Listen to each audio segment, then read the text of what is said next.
It's a condition that can negatively impact a person's quality of life and daily activities like work, travel, exercise, and sleep. In this episode of Being Well, I'll talk with Horizon Health's Dr. Michael Shanks about the signs of overactive bladder and what you can do to ease those symptoms. When Sarah Bush Lincoln opened in 1977, it was with the promise to serve the community's healthcare needs. It has grown into a 2-hospital system with nearly 60 clinics that provide trusted, compassionate care. For over 50 years, Horizon Health has been keeping you and your family healthy. And although some things have changed, Horizon Health's commitment to meet the ever-changing needs of our community has remained the same. Horizon Health, 50 years strong. Carl is redefining healthcare around you, innovating new solutions and offering all levels of care when and where you need it. Investing in technology and research to optimize healthcare, Carl, with Health Alliance, is always at the forefront to help you thrive.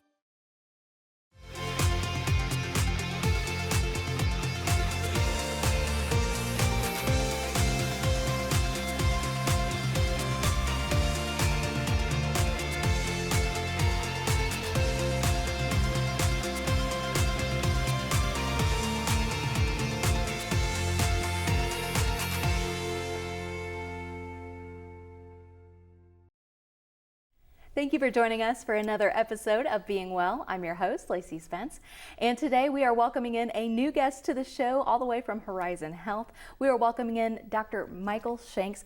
Welcome to Being Well. Thank you for being here today. Thank you for having me. Of course. We like to let our viewers get to know who they're hearing from. And so do you mind telling us a little bit about yourself and how you ended up doing what you're doing? Yeah, sure. I'm a urologist that practices at Horizon Health, and I started my journey at DePaul University in Greencastle, Indiana, and then I went to Chicago and trained in Chicago and did my residency there. I was raised by my grandfather who had bladder cancer, so that always kind of got me interested in urology, and naturally went into medical school, and urology was where I decided to specialize. Fair enough.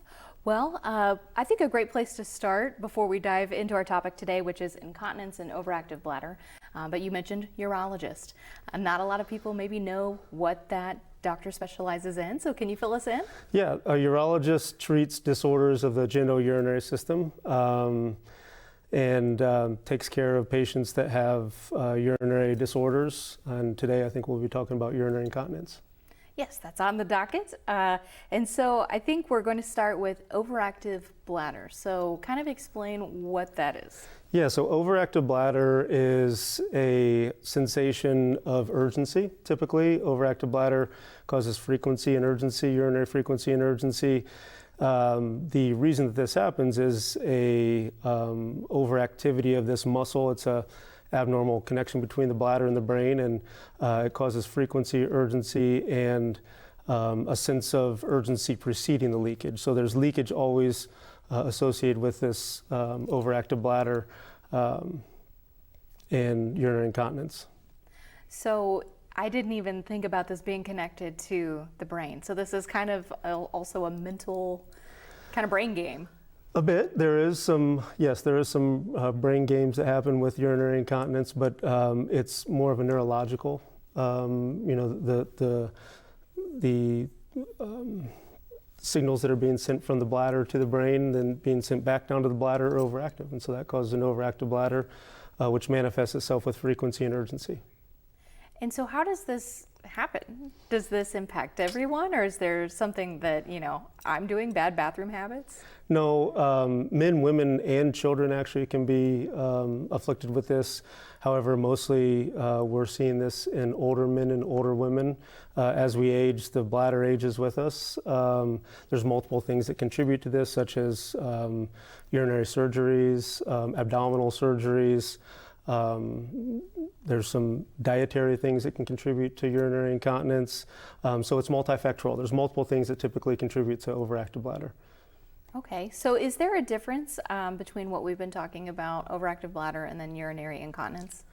There is. So there's multiple types of urinary incontinence. The 4 types of urinary incontinence are urgency incontinence, stress incontinence, mixed incontinence, and then what we call overflow incontinence.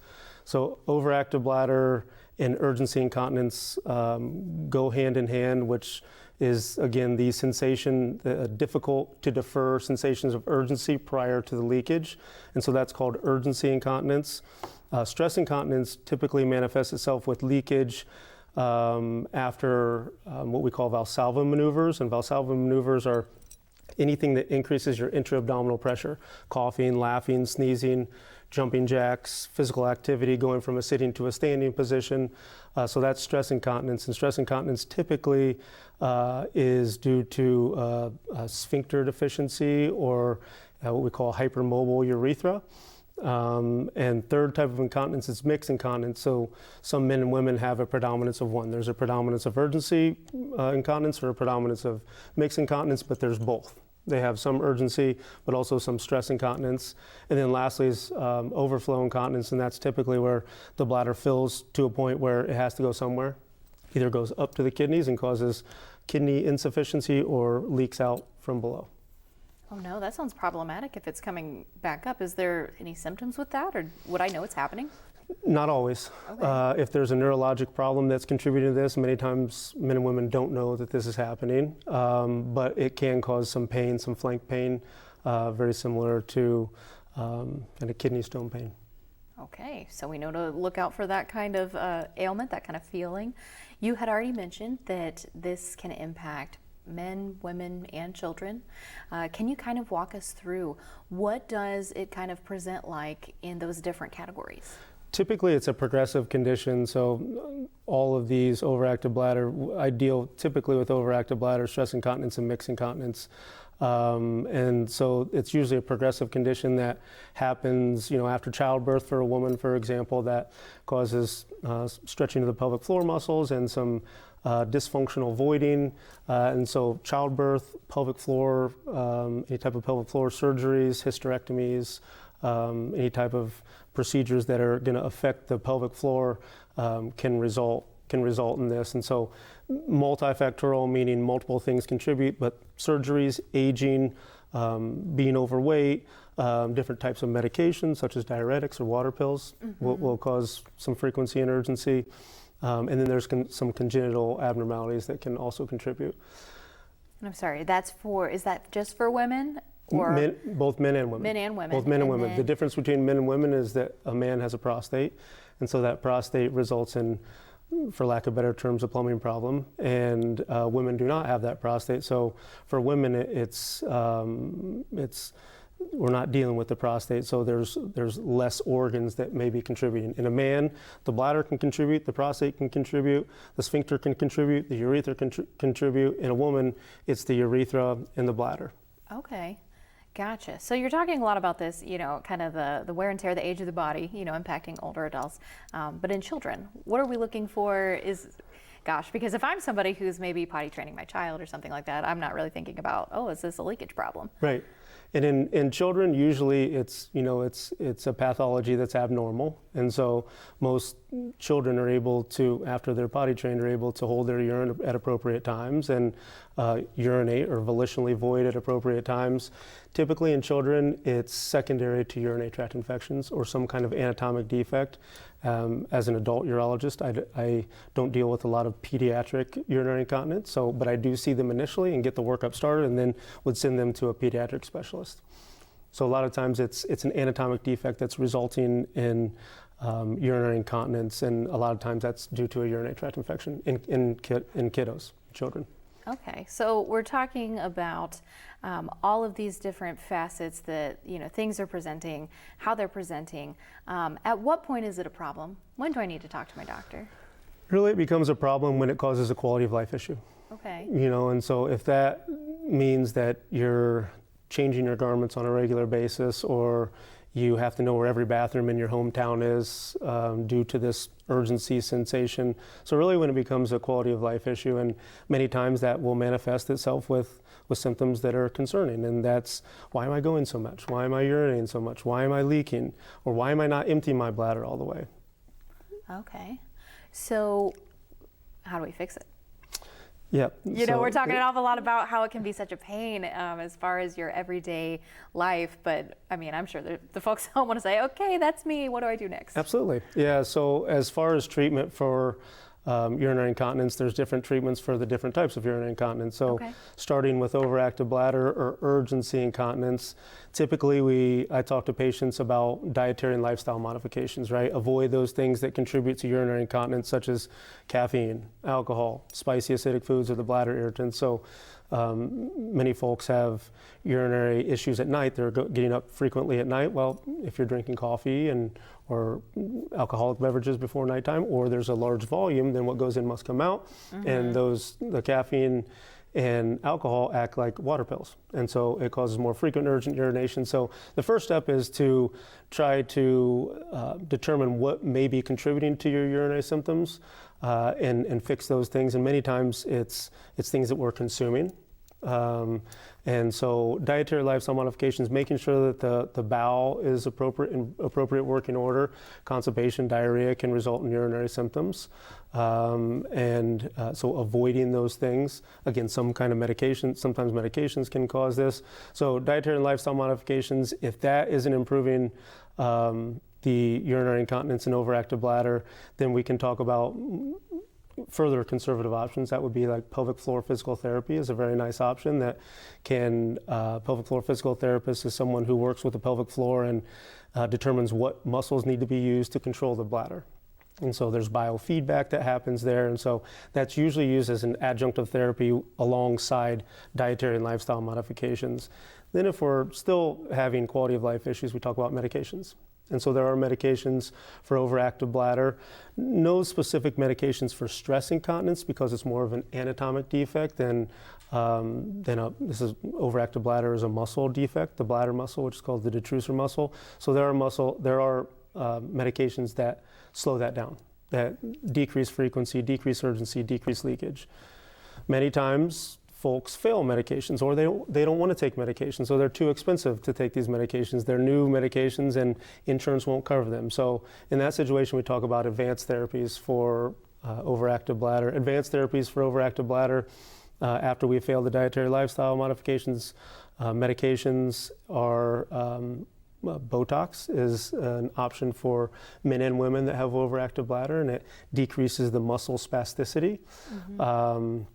There is a procedure that I provide called neuromodulation, and neuromodulation is a small implant that acts like a pacemaker for the bladder. So it regulates, very similar to a pacemaker for the heart, that regulates the heart rate. This is a pacemaker that stimulates the nerves that feed the bladder to regulate that signal between the bladder and the brain. And so it regulates that such that there's some normalcy in bladder symptoms.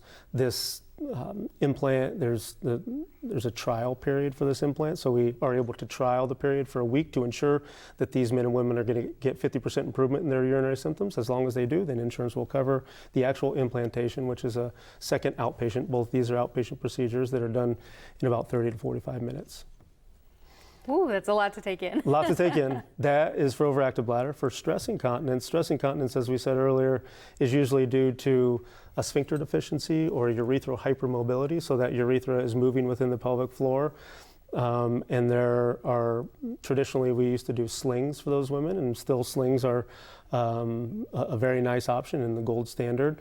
A new kid on the block is a medication that bulks the urethra. So the tube is basically coapted. So that tube is brought together with a bulking agent that's what we call a hydrogel. And the hydrogel is a biologic, so it's 98% water, and it stays in the body for about 7 years, and the body resorbs that, and they may need to have that treatment repeated.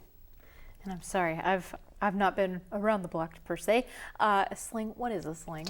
A sling is essentially a hammock for the urethra to decrease that urethral hypermobility. So it's implanted in the periurethral tissues, which is a fancy way of saying right around the urethra, underneath the tissue, and it holds the urethra up. Okay. So if we're feeling that urgency to go, can we train our body like in a bad way, like by going so much? Holding the bladder is something that I see on a regular basis, especially for us working folks that may not be able to get to the bathroom. Holding the bladder is something that I always recommend to my patients to try to avoid. Once your bladder tells your brain that you have to urinate, it's time to go urinate. And holding that bladder causes a stretching of that muscle, which is made out of elastin. It's elastin fibers, like in our waistband. And if that bladder is stretched too much or has an infection on a regular basis, any kind of insult to the bladder, it can cause the elastin to change the collagen, and that bladder will not squeeze. Collagen's a scar, so that bladder will not squeeze as well. And so holding the bladder is something that I try to have my patients avoid. But there is bladder training. You can train your bladder to kind of mimic your normal bladder function, and that would be initially we start with urinating every hour. Even if you don't have to urinate, go to the bathroom every hour, and then you move that up to every hour and a half the next week, every 2 hours, and so getting some sense of normalcy in our bladder. Many times that bladder training will be an adjunctive therapy too, to help alongside with some of these other treatment options we talked about. Mm-hmm. And I know it's going to be different for everyone. You talk about it impacting your quality of life, but are you able to give it like a guesstimate of how often you're going that is like worrisome? Ideally, throughout the day, every 2 to 3 hours is pretty normal, Okay. Depending on what you're taking in. Of course, the volume, whatever volume you're taking in. If there's, those things that we talked about that cause bladder irritation, then that will cause you, to urinate more frequently. Medications, right? Lots of folks are on diuretics and medications that cause you to urinate more frequently. Well, we can't avoid that because many times that's for fluid in the body that they want to get out, and so that needs to get out somehow, and then you urinate it out. So as you're talking about starting at like training yourself, starting at an hour. So is it anything that's kind of like under that hour mark? You should maybe be a little concerned if you're going every half hour. Absolutely, yes. That's not normal physiologic voiding, and Okay. so anybody who's urinating, multiple times within an hour or multiple times within a few hours. Ideally, you're urinating every 2 to 3 hours. And then at nighttime, ideally, we do our best to get as much sleep as possible. It's very important for our longevity. It's very important for our overall health. And so ideally, 0 to 1 time at night is what we prefer. It doesn't always happen that way, and our goal is not to result in complete resolution of symptoms, but do our best to get you back to a normal quality of life. Sure. Well, what would you say to somebody who's maybe hesitant to seek help for this? Maybe it's a little embarrassing, or they've always heard something like, oh, you're just getting older. Oh, that's just part of, you just had a baby, something like that. I hear that all the time. And after we've taken care of these folks, they many times tell me, I wish I would have sought you out earlier. Oh. Right? Because, the longer you wait, the more concerns that can arise. And especially in men with prostates that hold a lot of urine behind, that constant retention of urine can cause chronic bladder damage. And that chronic bladder damage doesn't always come back. And and so we want to do our best to address whatever problem is causing the voiding dysfunction for bladder preservation, because we only have one bladder, and that bladder muscle is very it can be injured due to chronic damage over time. What other complications can come from putting off this visit, putting it off? Urinary retention is a big one that I see in men. Inability to urinate, so we have to place catheters, and those catheters naturally are not comfortable for men. And so in that patient population, I do my best to counsel them on really doing something sooner rather than later, so that we can preserve this bladder health and we don't get in this situation again. And typically that's addressing the prostate and the bladder. Those are 2 organs in men that we address. And so in men and women, urinary tract infections, recurrent urinary tract infections, stagnation of urine, that inability to empty the bladder all the time, we're having frequency, urgency, leakage. Urine can cause skin breakdown, so it can cause cause ulcers, and can cause many problems down the line. And so typically what I see is urinary retention and recurrent urinary tract infections that contribute to kind of overall quality of life. And so addressing these symptoms, optimizing the health of the bladder, optimizing the health of the prostate, urethra, are optimal for the optimal health of these organs and your overall health. Mm-hmm. trying to stay out of the hospital. No, absolutely. So if I'm somebody who I'm having these issues and I need to, I think, seek a specialist, am I able to directly seek your help? Do I need to go through a primary care physician first? Everybody does it a little bit differently, but Okay. A referral, typically what happens is these folks will see their primary care physicians up front and talk to them about their problems, and then from there they'll refer them to me, but we do see patients on a non-referral basis. So if there's a problem and you can't get in to see your primary care physician, or you just want to seek out a urologist up front, then I'd be happy to take care of those patients. But that's typically how it happens, either a referral or somebody that seeks me out without a referral. Mm-hmm. And we're in our last several minutes here. As we are talking about getting these referrals, as far as the pelvic floor therapy, are you able to refer for that as well? Yes. Okay. Yep. Gotcha. So just keep passing on that baton to whoever they need to see. That's right. And we have a great pelvic floor physical therapist at Horizon, and she does a really good job. And most of my patients that I'm doing these procedures for, I'm also sending them to her. Why? Because we're optimizing bladder health, and we're optimizing pelvic floor health. We're optimizing voiding function in men and women. And in my experience, the longer that we wait to do this, the more chronic damage there is. Mm-hmm. I gather this is not a one-size-fits-all by any stretch, but can you kind of walk me through, if I'm somebody who is seeking your help and we're trying these various methods, about how long is this process of trying on the Cinderella slipper to figure out which one fits? Most men and women have already gone through dietary and lifestyle modifications, whether they've been prompted to do that by their primary care or they do it on their own. Mm-hmm. And so that's pretty much out of the way when I first see these patients. And so the starting point usually, is a medication, and then that medication, we do a trial of a medication. The trial of the medication is typically a month to 6 weeks.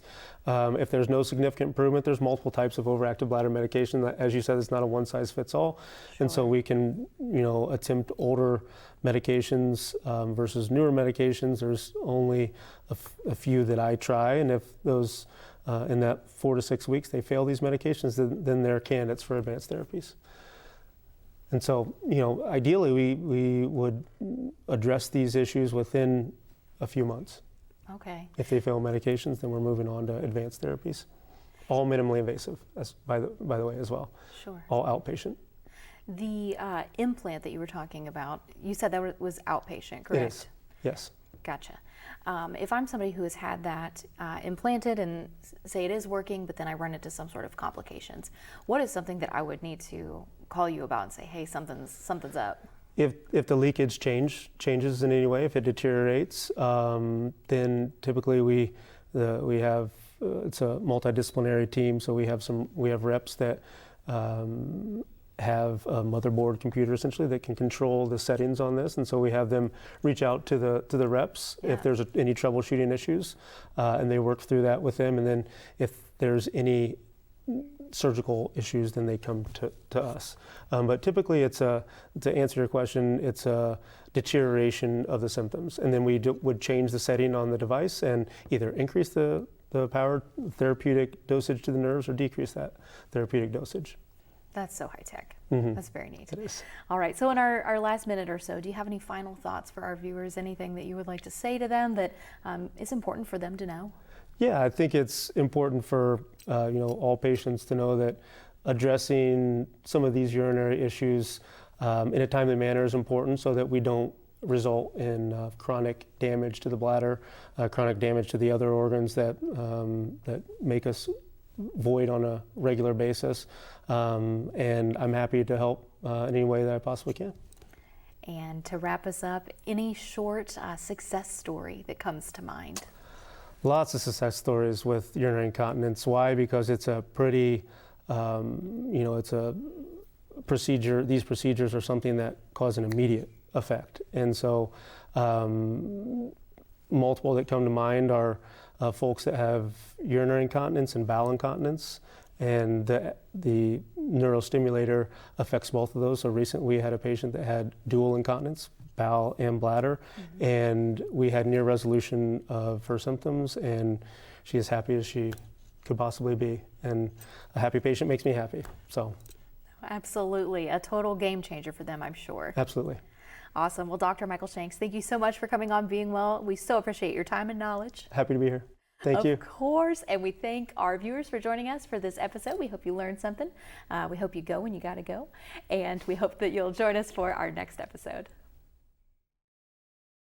Carl is redefining healthcare around you, innovating new solutions and offering all levels of care when and where you need it. Investing in technology and research to optimize healthcare, Carl, with Health Alliance, is always at the forefront to help you thrive. For over 50 years, Horizon Health has been keeping you and your family healthy. And although some things have changed, Horizon Health's commitment to meet the ever-changing needs of our community has remained the same.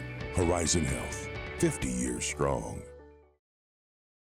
When Sarah Bush Lincoln opened in 1977, it was with the promise to serve the community's healthcare needs. It has grown into a 2-hospital system with nearly 60 clinics that provide trusted, compassionate care.